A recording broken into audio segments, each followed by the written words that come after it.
From New York to LA and to all the ships at sea. This is news from across our nation, right through your backyard and up your asphalt. Coming to you from Gonzo Today's news headquarters, this is Memos from the National Affairs Desk. I'm your host, Doc Jeffurious Higgason. Let's go to press.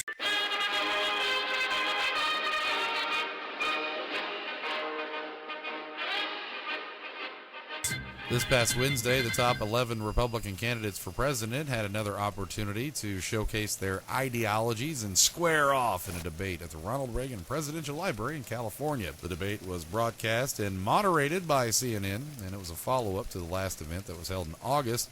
Wednesdays featured the same candidates as the previous primetime debate, except for the addition of former executive for HP, Carly Fiorina.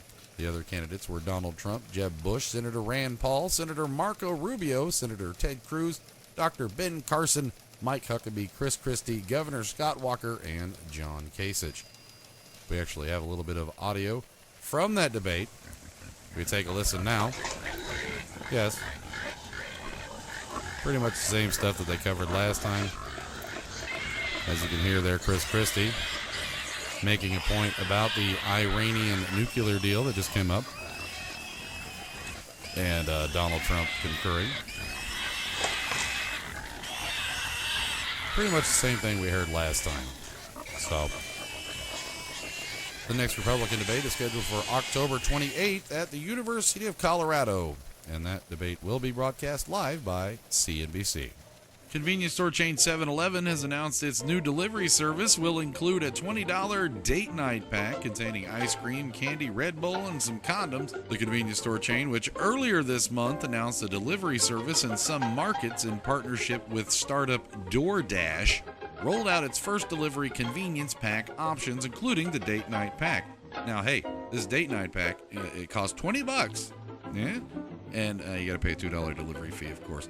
It includes a container of Ben & Jerry's chocolate chip cookie dough ice cream, Hershey's chocolate bar, 1 can of Red Bull, an 18-pack of Trident gum, and 3 Trojan ultra-thin condoms. Which, you know, you spend $40, you get 2 cans of Red Bull. That's all I'm saying. Another convenience pack offered by the chain is the Hangover Pack. That contains extra-strength acetaminophen, a fruit juice Gatorade, a large pepperoni pizza, and a smoked turkey and pepper jack sandwich. Raja Dodala, 7-Eleven's Vice President of Innovation and Omnichannel, that's not a real word, by the way, Omnichannel Strategy, said that the packs aim to redefine convenience. The delivery options are currently available in Los Angeles, Chicago, and the New York boroughs of Manhattan and Brooklyn. We here at the National Affairs Desk, being innovators of convenience ourselves, have adopted a similar marketing campaign, still working on the delivery part though, but hopefully soon, the Memos from the National Affairs Desk date night pack will be available to the public. And it has an assortment of odds and ends, because realistically, on date night, you never know exactly what you're getting into. Some date nights, your esoteric needs can change minute to minute. In the National Affairs date pack, we got you covered. You'll get an old jar of baby powder scented petroleum jelly, a brick of firecrackers, a pair of blue blocker sunglasses, half of a writing crop, 2 5-count packages of blackjack chewing gum, an Illinois number 127 razor strop, 3 packets of an off-brand stevia sweetener, a flare gun, and 6, yes, count them, 6 ranch-flavored condoms from Newman's Own. Hey.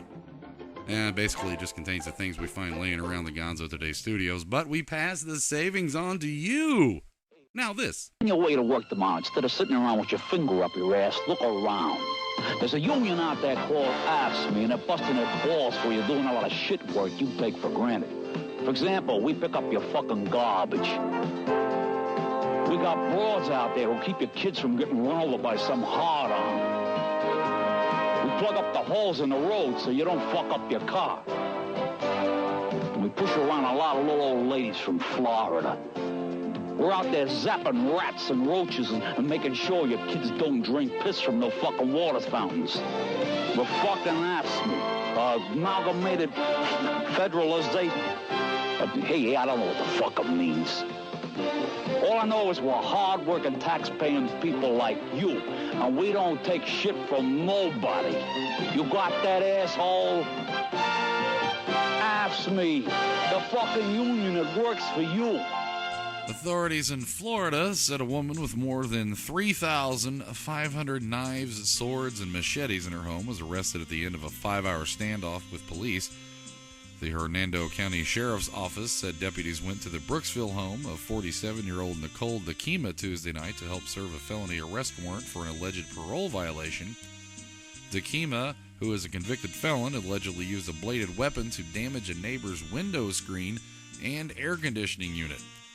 Investigators said Dakima refused to exit her home when ordered by deputies, and she swung a bladed weapon at a deputy, missing his face by inches. Dakima brandished a large sword and was shot at least twice with non-lethal beanbag rounds from a shotgun. But she was not taken into custody until a deputy managed to stun her with a taser.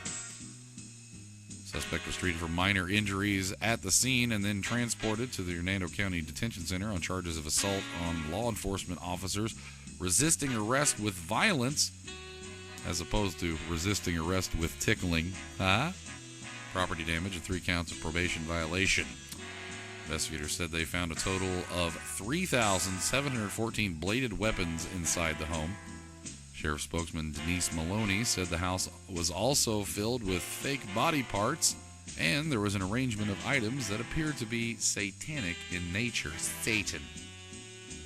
Maloney told CNN that it appears there was some sort of satanic thing going on, that Dakima had pictures of pentagrams, there was fake body parts, there's all the kind of stuff you can buy from the Halloween store. This is all a quote, by the way. She also had skeletons on the wall with knives protruding out of them. If you have 3,000 knives and stuff, you need to stick them in something, so why not the skeletons on the wall?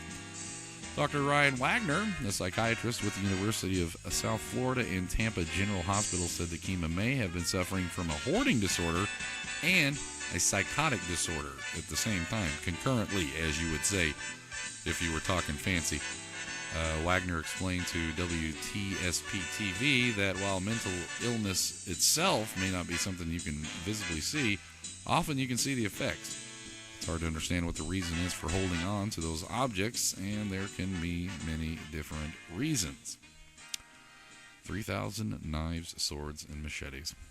And finally, in GonzoFest 2016 news, GonzoFest Louisville co-founder and chief of poetics and Gonzo Today's poetry editor Ron Whitehead announced this past week that Hunter S. Thompson's son, Juan Thompson, and his wife Jennifer, also their son Will, plus longtime Thompson family friend Deborah Fuller, will be special guests of GonzoFest Louisville 2016. Juan Thompson will present the keynote address. His book, Stories I Tell Myself, Growing Up with Hunter S. Thompson, will be released in January of 2016. It's coming up. Jennifer and Juan have also joined forces with GonzoFest Louisville as members of the production team. GonzoFest Louisville is held the first Saturday in April in Hunter's hometown of Louisville, Kentucky. It was founded 5 years ago by Denny Humphrey and Ron Whitehead. It's a celebration of the life and work of Louisville's native son, Hunter S. Thompson. Louisville Mayor Greg Fisher has officially proclaimed that on the day or days of GonzoFest Louisville, the city's name is changed to Hunter's Gonzoville. The giant Hunter's Gonzoville banner with art by Ralph Steadman is permanently placed on the side of the Bristol Bar and Grill. It's over on Bardstown Road in Louisville, in the heart of the Highlands where Hunter grew up. Stay tuned for more info on GonzoFest 2016. If you'd like some more info or you'd like a chance to pre-order Juan Thompson's book, surf on over to Amazon.com, and I'm sure you can find it there. No doubt they're going to sell like hotcakes flying off a shelf. That does it for this week's edition of Gonzo Today's Memos from the National Affairs Desk. I'm your host, Doc Jeffurious Higgason. Thanks for tuning in. I mean it, folks. I mean it. From the bottom of right there, you know what I mean? Thanks for tuning in. Gonzo Today and Memos from the National Affairs Desk, copyright 2015. Why don't you come on over and check us out, gonzotoday.com. We're also over on Facebook and Twitter. If you have a computer, you can find us pretty much anywhere, right? So, you have a good week. I'm going to leave you with this. Let me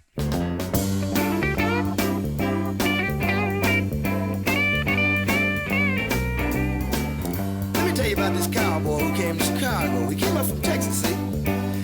unloaded his cattle at the stockyard. He made it down to a fine restaurant in the Loop to get him something to eat. Sitting at the table right next to him was one of those high society sedity chicks, you know the kind. She looked over at him and kind of sniffed, you know. And then she placed the order.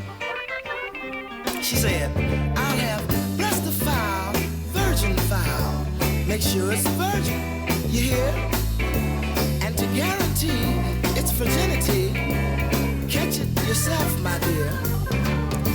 Now don't be late and garnish my plate with 2 sprigs of parsley. Now that's about it, but don't you forget a cup of warm sassafras tea. Oh, and one thing more, open the door and open the windows too.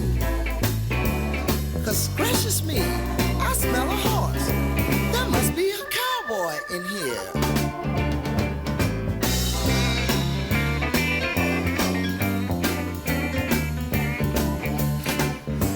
That cowboy was really pissed off.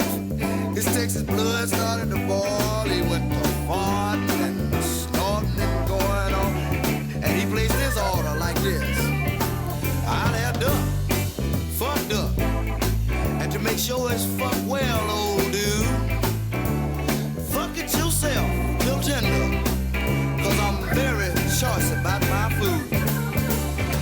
Garnish my plate with horse shit and a cup of mule piss for a star.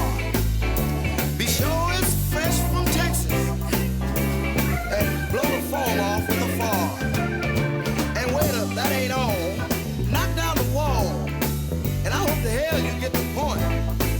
God damn, I smell pussy. There's got to be a funky ass hoe in the joint.